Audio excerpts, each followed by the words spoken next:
Boa noite, irmãos. A graça e a paz do Senhor Jesus. Amém. Quando a gente está no início, quando a gente vai realizar as primeiras pregações, a dificuldade da gente é enfrentar o auditório, vencer o nervosismo e entregar a palavra, a mensagem. Mas depois que você está com 50 anos de pregação, mais de 50, eu comecei a pregar quando eu estava com 19 anos.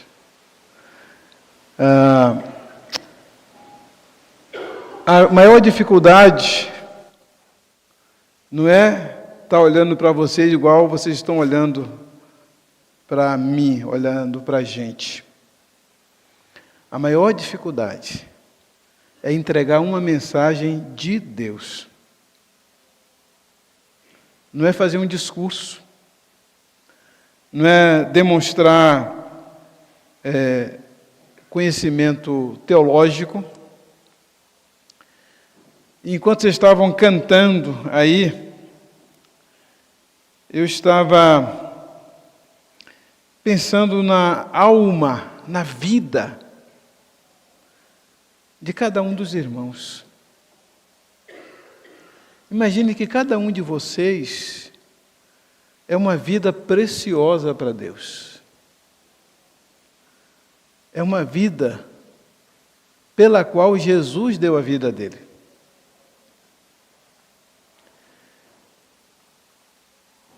O ministério pastoral, aquele que prega, que dirige um rebanho, não é só chegar aqui e pregar, mas é aquilo que eu falei sobre dar conta da alma da ovelha. Cada encontro desse, meus irmãos, tem a ver com a eternidade dos irmãos. A vida eterna dos irmãos depende também desses momentos. Ou depende desses momentos também.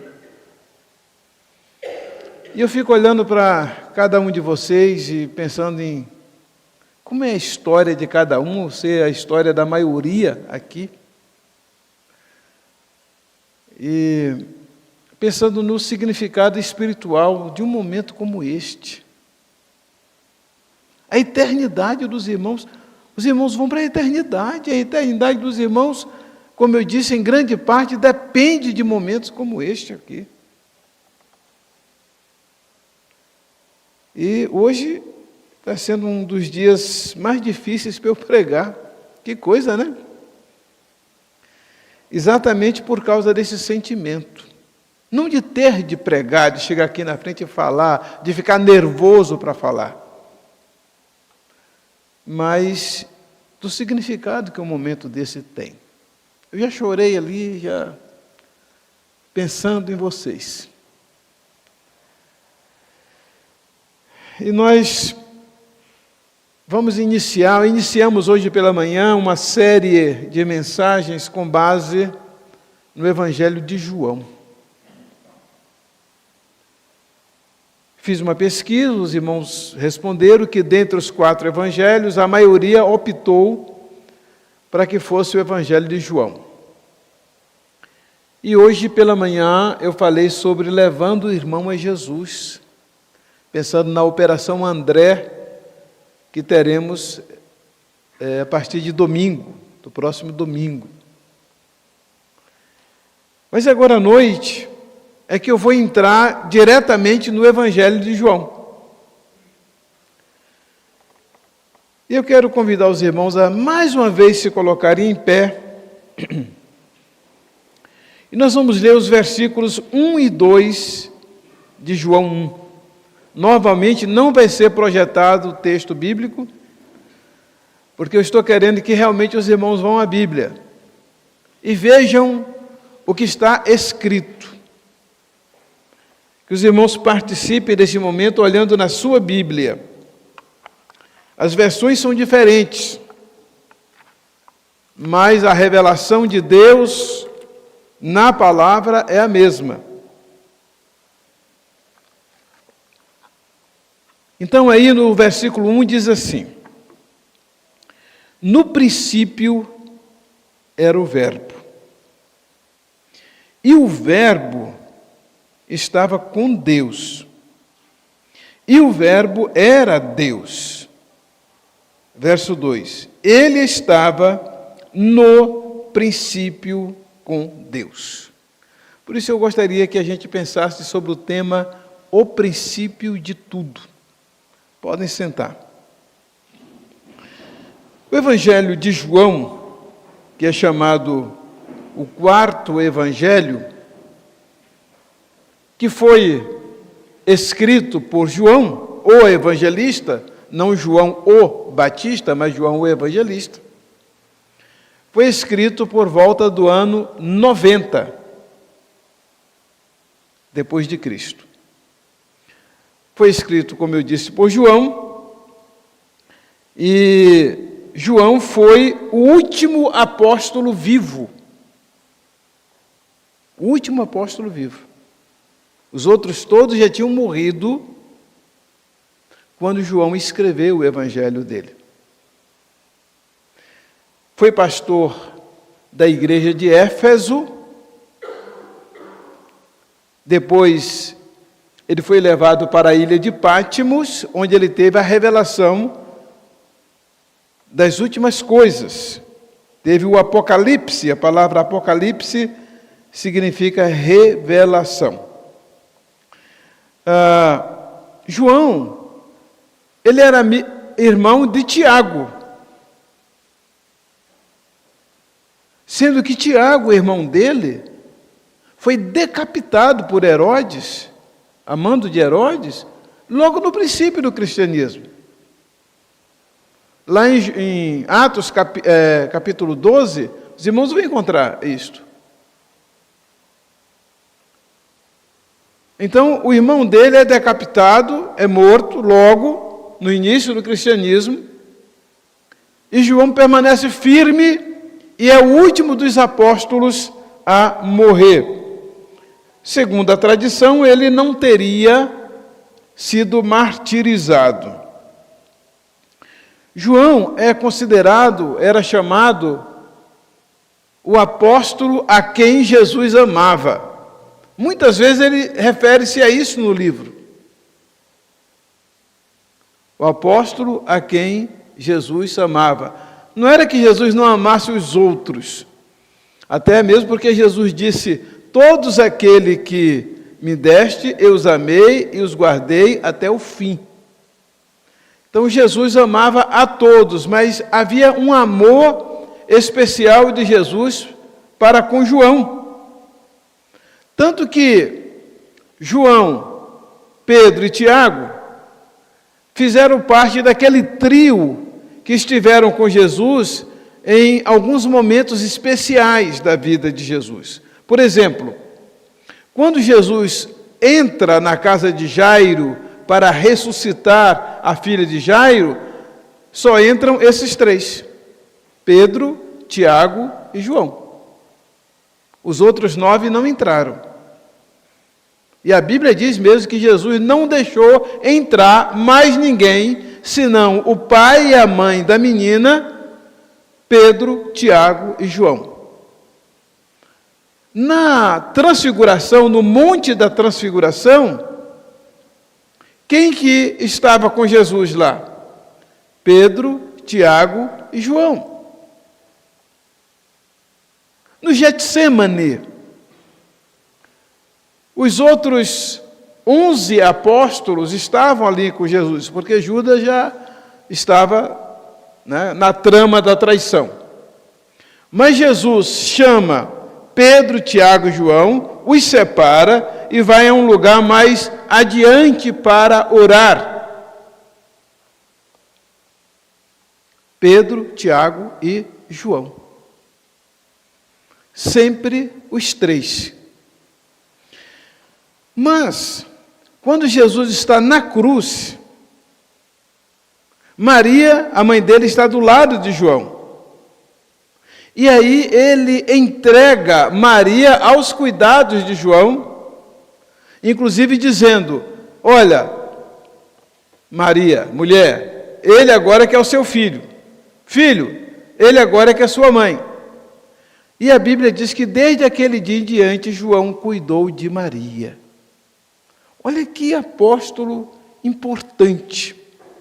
Que história extraordinária a história de João. João escreveu o livro do Evangelho que leva o nome dele, escreveu mais 3 cartas, 1ª, 2ª e 3ª João, e escreveu o livro do Apocalipse. 5 livros do Novo Testamento foram escritos por João. Agora vejam, Paulo escreveu 13, João escreveu 5, 18, Pedro escreveu 2, 20. Ficaram somente mais 7 cartas, ou 7 livros, para serem escritos, mais 3 evangelhos e as outras cartas. Alguns acham que a carta aos Hebreus foi escrita por Paulo. O nosso professor de doutorado, lá que nós estamos fazendo o curso, ele acha que João escreveu Hebreus, e ele fala assim, com toda a convicção, que João escreveu Hebreus. Eu não sei onde que ele se baseia, mas ele afirma isto, que João escreveu a carta aos Hebreus.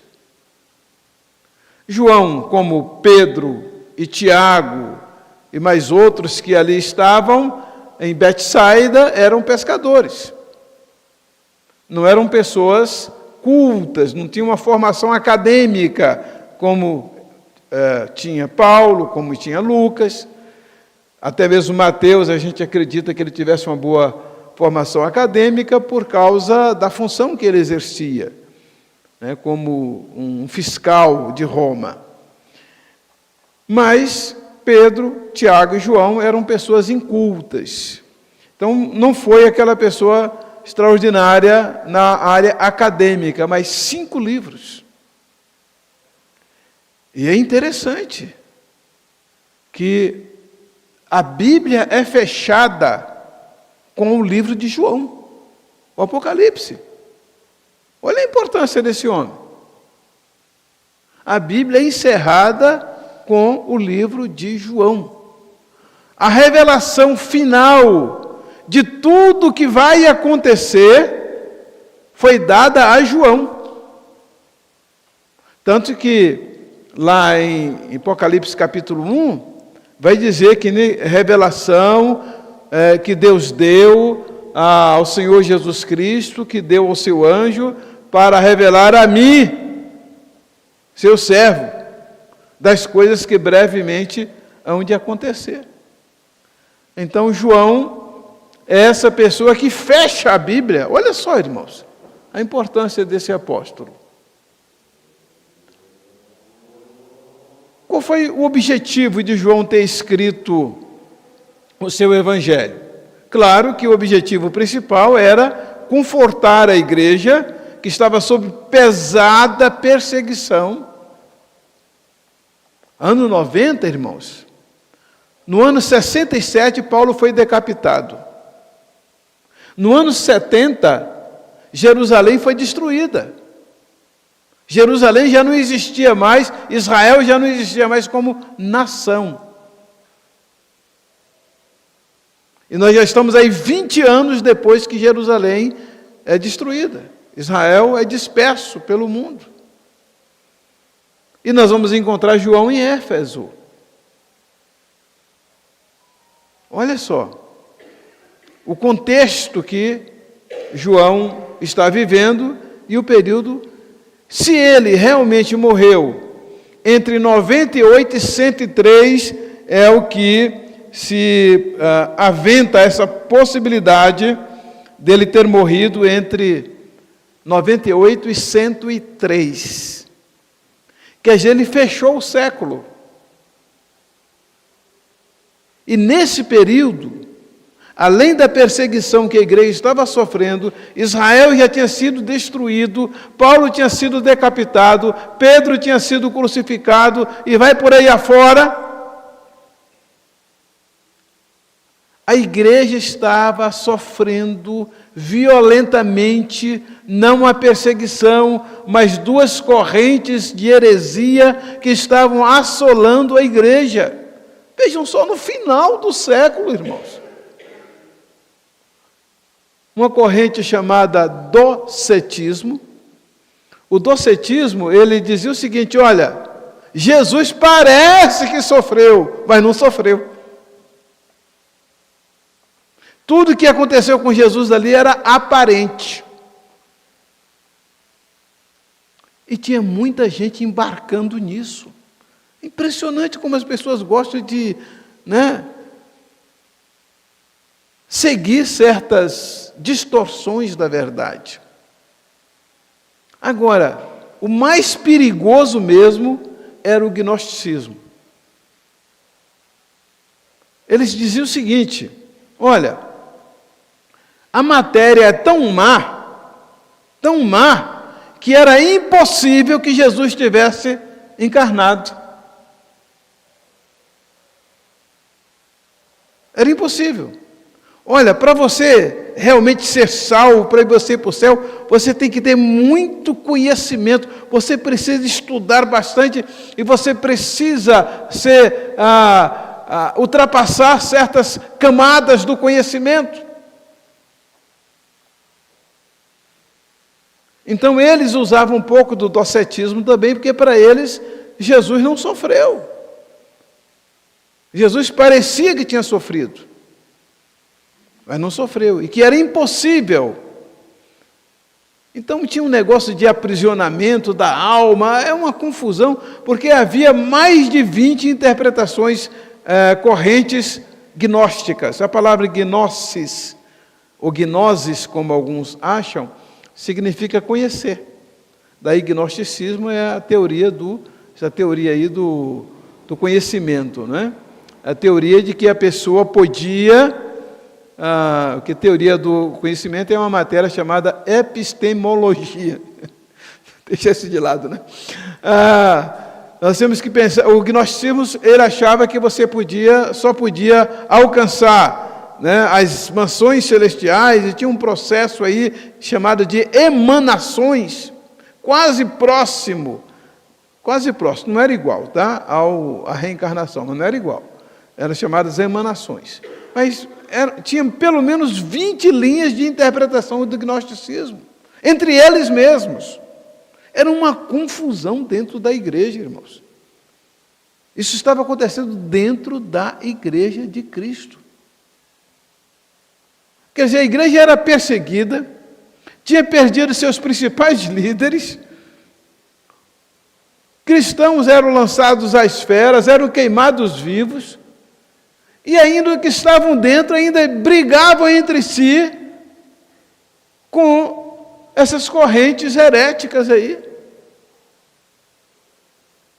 Ainda não tinha a doutrina da Trindade, não tinha sido desenvolvida ainda. E depois há uma brigaiada, uma confusão sobre o nascimento virginal de Jesus, o nascimento virginal de Maria, e vai aí. Teoria de que Maria teria nascido também, de que a mãe de Maria também era virgem. Olha, uma confusão, você não tem ideia. E aí João está vivendo esse momento, ele deve ter pensado: meu Deus, o sacrifício de Cristo, a descida de Cristo até o mundo, o povo está fazendo essa confusão.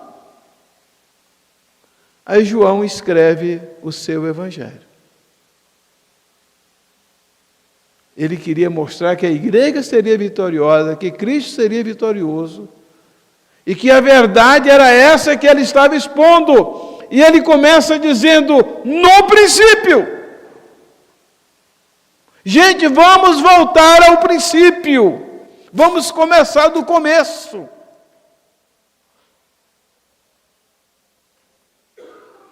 A filosofia estava assolando a igreja também.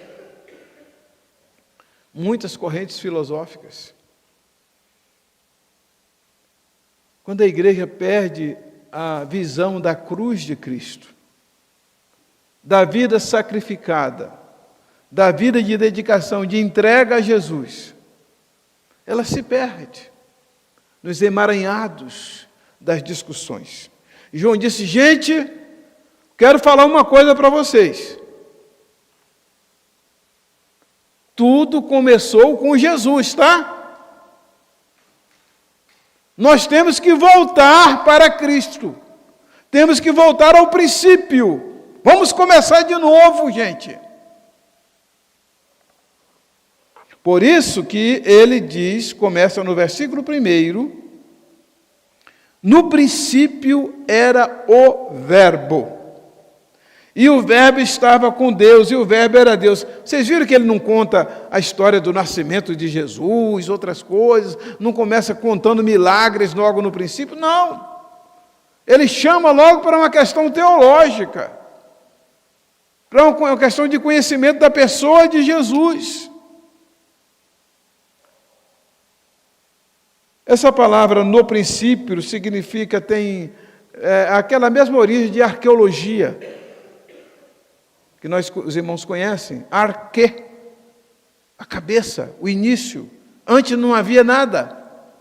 Então, é o princípio, é a mesma palavra que se refere ao livro de Gênesis, que diz Bereshit bara, quer dizer, no princípio, a mesma coisa, mesma palavra. E a mesma palavra que Mateus usa, logo no versículo 1, livro do princípio. Livro da genealogia, mas só que não está genealogia no original. No original está Gênese, princípio. E como é que Marcos começa o evangelho dele? Princípio do evangelho de Jesus Cristo. O povo de Deus precisa voltar ao princípio, meus irmãos. Quero voltar ao princípio de tudo, quero voltar ao primeiro amor. O povo de Deus precisa voltar ao princípio, recomeçar no princípio. E toda a nossa reflexão de hoje,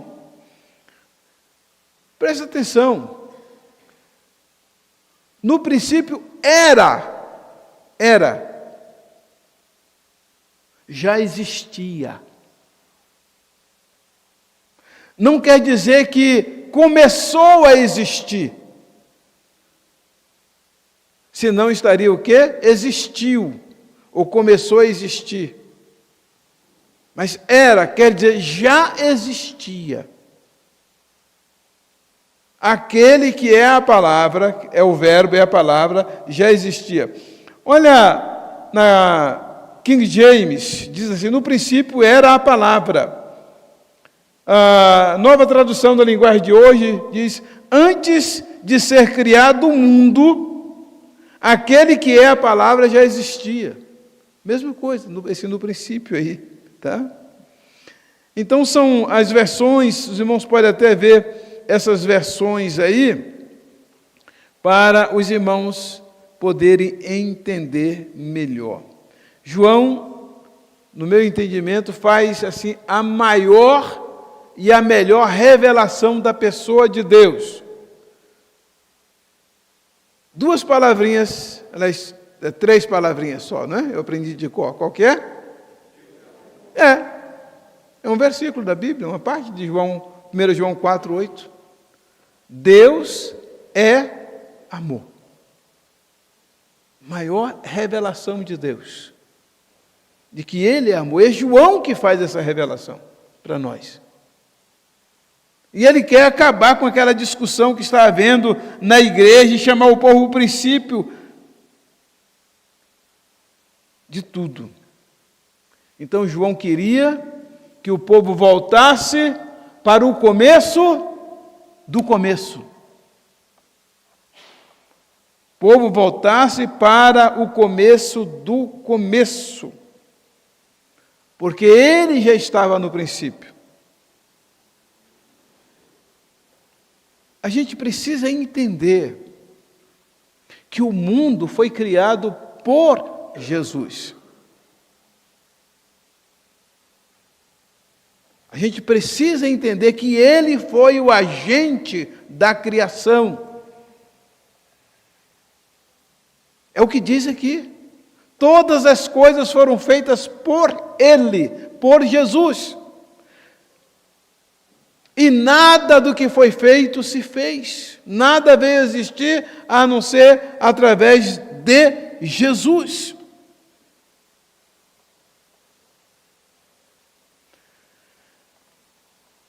Eu tinha pedido para os irmãos não projetarem, mas eu queria ver se vocês conseguem projetar Colossenses 1,16 aí. Vamos dar só uma trabalhadinha nesse versículo aí. Colossenses 1,16. Pode ser qualquer versão que você lançar aí. Pois nele, gente, preste atenção. Nele foram criadas todas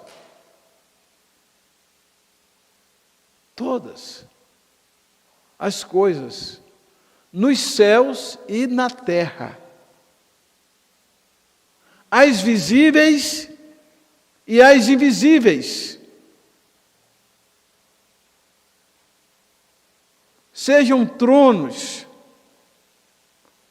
sejam soberanias, poderes ou autoridades, todas as coisas foram criadas por Ele e para Ele.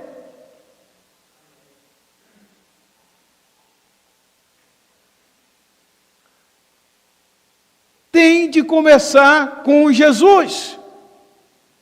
Se você quer começar uma vida abençoada, vitoriosa, você precisa voltar àquele que é o princípio, é aquele que pode começar, é aquele que pode criar, é aquele que pode recriar.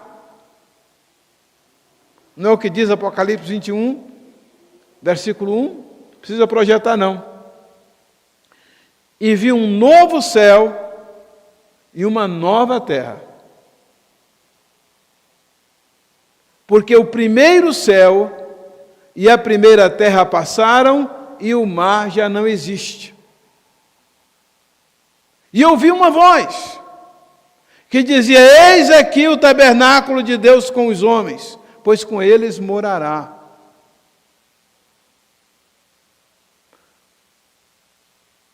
Lá em Eclesiastes 12:1, antigamente esse versículo era muito recitado para a juventude. Lembra-te do teu Criador. Lembra-te do teu Criador. Aquele que pode criar uma coisa nova, que pode chamar à existência aquilo que não existe.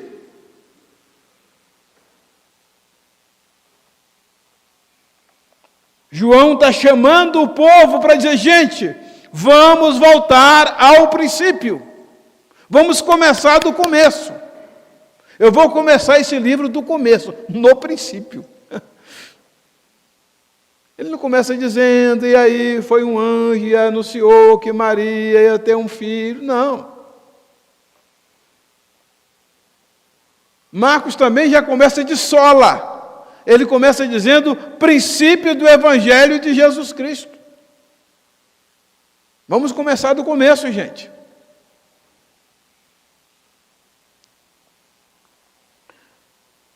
O começo do começo, precisamos começar do começo. E é muito interessante essa questão de começar do começo, porque isso liga Jesus à pessoa de Deus o Pai.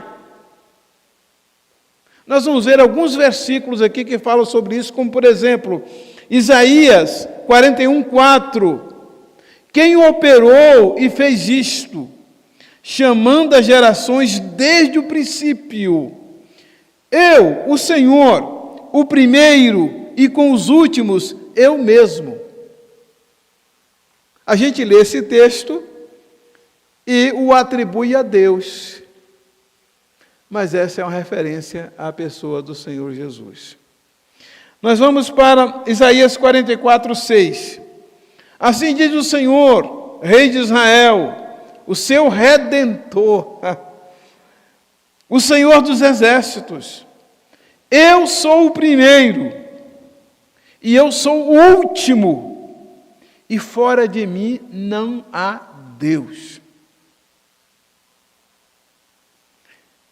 Isaías 48:12. Dá-me ouvidos, ó Jacó, e tu, ó Israel, a quem chamei. Eu sou o mesmo, eu o primeiro, eu também o último. Daqui a pouquinho nós vamos ver outras referências à pessoa de Jesus como primeiro e último. Mas eu quero chegar ao ponto em que Jesus é não somente o princípio, mas ele é também a finalidade. Objetivo. Esse último texto que nós lemos, projeta novamente Colossenses 1:16. Final. Todas as coisas foram criadas por ele e... Viram aí? Qual é a finalidade de todas as coisas criadas? Jesus.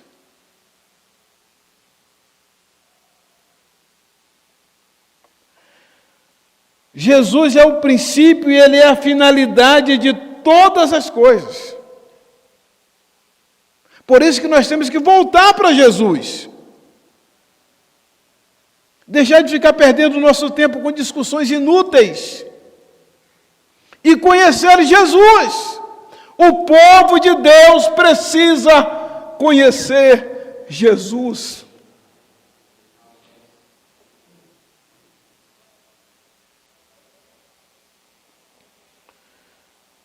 Só nele a vida eterna.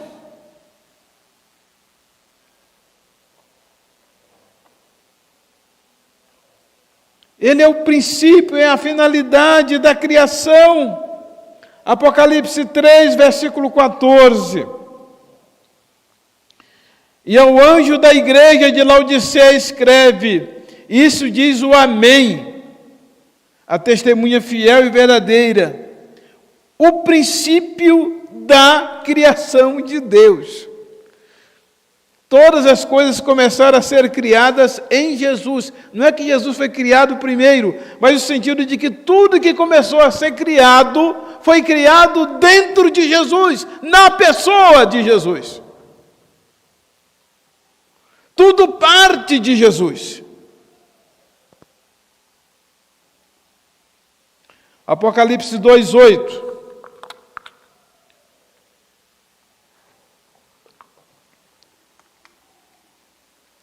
E ao anjo da igreja em Esmirna, escreve, isso diz o primeiro e último, que foi morto, mas reviveu, quer dizer, venceu a morte. Apocalipse 1:8. Eu sou o Alfa e o Ômega, o princípio e o fim, diz o Senhor que é, que era e o que há de vir, o Todo-Poderoso. E lá em Hebreus 3:8 vai dizer, Jesus é o mesmo ontem, hoje e eternamente. Apocalipse 1:11, só a primeira parte, que dizia, eu sou o Alfa e o Ômega. Os irmãos sabem que Alfa e Ômega são as duas letras do alfabeto grego e que começam, o alfabeto grego começa com a letra alfa, beta, gama, delta, epsilon e eta. E a última letra do alfabeto grego é ômega. Eu sou o Alfa e o Ômega, o primeiro e o derradeiro. Apocalipse 21:6. E disse-me mais, está cumprido. Eu sou o Alfa e o Ômega, o princípio e o fim. A quem quer que tiver sede, de graça lhe darei da fonte da água da vida. Apocalipse 22:13. Eu sou o Alfa e o Ômega, o princípio e o fim, o primeiro e o derradeiro. Meu irmão, minha irmã, querido visitante, você que me ouve nesta noite, eu hoje não cumprimentei a Nelci, nem o Marcos, nem a irmã Euridice, mas os cumprimento agora e todos que nos acompanham virtualmente. O povo de Deus precisa voltar para Jesus, recomeçar com Ele.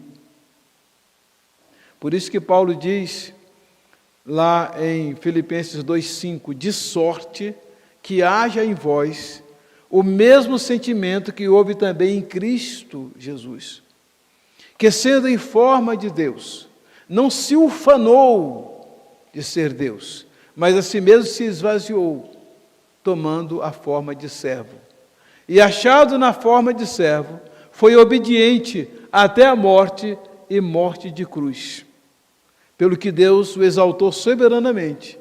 Ele deu um nome que é sobre todo nome, para que ao nome de Jesus se dobre todo o joelho. Meu irmão, minha irmã, você precisa se dobrar diante de Jesus, para que ao nome de Jesus se dobre todo o joelho. E Pedro vai dizer em Atos 4,12, porque em nenhum outro há salvação, porque também debaixo do céu nenhum outro nome há dado entre os homens pelo qual devamos ser salvos.